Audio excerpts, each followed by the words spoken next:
Bonsoir à toutes et à tous. Des papas en colère, ce n'est pas nouveau. Ils se sont déjà fait entendre au printemps dernier avec des gestes de désespoir pour tenter d'obtenir la garde de leurs enfants. Ils ne baissent pas la garde justement et ils se sont mobilisés aujourd'hui à Paris. Reportage de Maude de Bohan avec Frédéric Askenazi.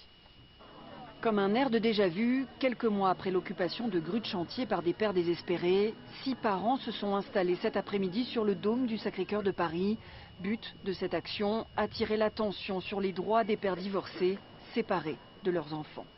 Un peu plus tôt, à 14 h, sur le parvis de la gare Montparnasse, le collectif pour la coparentalité rassemblait des hommes dont l'histoire est avant tout celle d'une déchirure.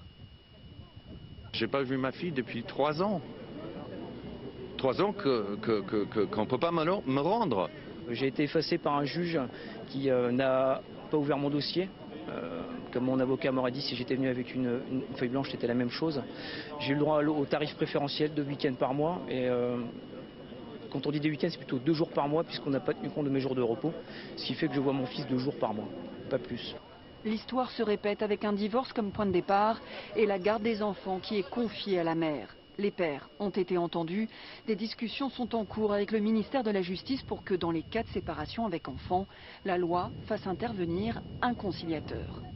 On demande donc à ce que la conciliation puisse se réaliser, donc on l'a fait déjà, puisse se réaliser avant la saisine du juge. Donc c'est pour les nouveaux papas, les nouvelles mamans qui vont se séparer, en fait trouver des concordances concernant l'intérêt du papa et l'intérêt de la maman, en prenant en compte bien sûr l'intérêt de l'enfant. La manifestation d'aujourd'hui a réuni une 50aine de personnes. Le collectif réclame plus largement une loi imposant, en cas de séparation, la garde alternée comme mode de garde par défaut.